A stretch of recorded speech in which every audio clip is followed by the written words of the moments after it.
ಬರ್ರಿ ನಮ್ಮ ಉತ್ತರ ಕರ್ನಾಟಕ ಸ್ಟೈಲ್ ಒಳಗೆ ಬೆಂಡೆಕಾಯಿ ಚಟ್ನಿ ಮಾಡ್ಕೊಳ್ಳೋದು.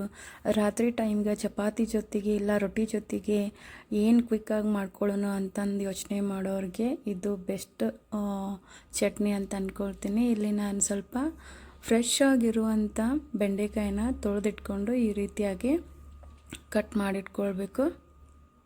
ನೋಡಿರಿ, ಇಲ್ಲಿ ನಾನು ನೀಟಾಗಿ ಎಲ್ಲನೂ ಚೆಕ್ ಮಾಡಿಕೊಂಡು ಕಟ್ ಮಾಡ್ಕೊಳ್ಳಿಕತ್ತೀನಿ.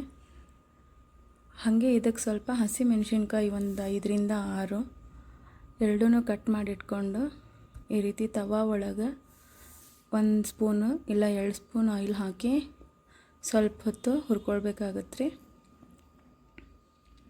ಬೆಂಡೆಕಾಯಿನ ಹಾಗೆ ಹಸಿಯಾಗಿ ಚಟ್ನಿ ಮಾಡ್ಲಿಕ್ಕೆ ಬರಲ್ಲ, ಅದು ಅಷ್ಟು ಚೆಂದ ಬರೋಂಗಿಲ್ಲ. ಅದರ ಸಂಬಂಧ ಸ್ವಲ್ಪ ನೀಟಾಗಿ ಇದನ್ನು ತವಾ ಒಳಗೆ ಈ ರೀತಿಯಾಗಿ ಹುರ್ಕೊಳ್ಬೇಕಾಗುತ್ತೆ. ಇಲ್ಲಿ ನೋಡಿರಿ, ಬೆಂಡೆಕಾಯಿ ನಮ್ಮದು ಆಯಿತು. ಇವಾಗ ಚಟ್ನಿ ಕುಟ್ಟು ಕಲ್ಲಿಗೆ ನಾನು ಹುರಿದಿಟ್ಕೊಂಡು ಬೆಂಡೆಕಾಯಿನ ನಾನಿಲ್ಲಿ ಹಾಕ್ಕೊಂಡಿದ್ದೀನಿ. ಅದಕ್ಕಿಂತ ಮುಂಚೆ ಹಸಿಮೆಣ್ಸಿನ್ಕಾಯಿನೂ ಸ್ವಲ್ಪ ಹೊತ್ತು ಹುರ್ಕೊಳ್ಬೇಕಾಗತ್ತೆ ರೀ. ಹಸಿ ಮೆಣಸಿನ್ಕಾಯಿ ಒಬ್ರಿಗೆ ಹಾಗೆ ತಿಂದ್ರೆ ಆಗಂಗಿಲ್ಲ, ಅದಕ್ಕೆ ಬೆಟರ್ ಅಂದರೆ ಸ್ವಲ್ಪ ಹೊತ್ತು ಫ್ರೈ ಮಾಡಿ ಆಮೇಲೆ ಚಟ್ನಿಗೆ ಆ್ಯಡ್ ಮಾಡ್ಕೊಳ್ಳೋಣ. ನೋಡಿರಿ, ಈ ರೀತಿಯಾಗಿ ಹಸಿ ವಾಸನೆ ಹೋಗೋವರೆಗೂ ಸ್ವಲ್ಪ ಹೊತ್ತು ತವಾ ಒಳಗೆ ಬಿಡಬೇಕಾಗತ್ತೆ.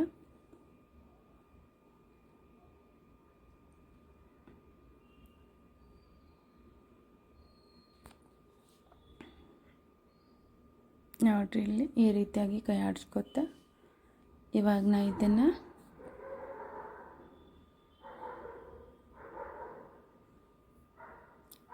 ಬೆಂಡೆಕಾಯಿ ಜೊತೆಗೆ ಹಾಕ್ಕೊಳ್ತೇನೆ ರೀ.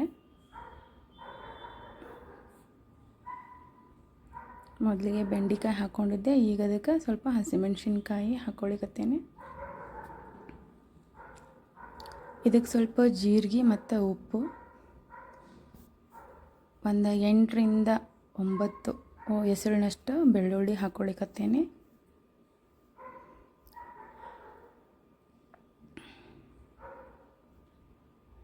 ನೋಡಿರಿ, ಈ ರೀತಿ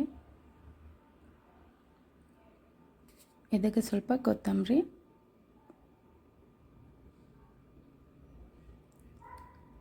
ಇವೆಲ್ಲನೂ ನೀಟಾಗಿ ಹಾಕ್ಕೊಂಡು ಇದನ್ನೀಗ ಜಜ್ಕೋಬೇಕಾಗತ್ತೆ ರೀ.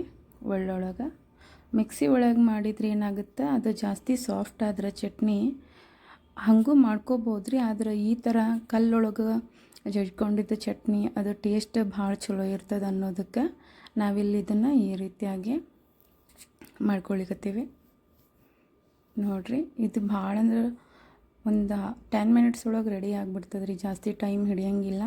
ಈ ರೀತಿ ನೈಟ್ ನೀವು ಚಪಾತಿಗೆ ಅಥವಾ ರೊಟ್ಟಿ ಜೊತೆಗೆ ಮಾಡಿಕೊಂಡು ತಿನ್ಬೋದು. ನೋಡಿರಿ, ಈ ರೀತಿಯಾಗಿ ನೀಟಾಗಿ ಜಜ್ಕೋಬೇಕಾಗತ್ತೆ. ಬೆಂಡೆಕಾಯಿ ಹೆಲ್ತ್ಗೆ ಭಾಳ ಒಳ್ಳೆಯದಂತಂದು ಹೇಳ್ತಾರೆ. ಚಟ್ನಿ ರೂಪದೊಳಗೆ ಈ ರೀತಿ ಮಾಡ್ಕೊಂಡು ವಾರದೊಳಗೆ ಒಂದು ಸರಿ ಆದ್ರೂ ಟ್ರೈ ಮಾಡಿರಿ. ನೋಡಿರಿ, ಈಗ ನಮ್ಮದು ಬೆಂಡೆಕಾಯಿ ಚಟ್ನಿ ರೆಡಿ ಆಯಿತು. ಈ ರೆಸಿಪಿ ನಿಮ್ಮೆಲ್ಲರಿಗೂ ಇಷ್ಟ ಆಗಿದೆ ಅಂತಂದು ಅಂದ್ಕೊಳ್ತಾ ಈ ವಿಡಿಯೋನ ಇಲ್ಲೇ ಎಂಡ್ ಮಾಡ್ತೀನಿ. Thanks for watching.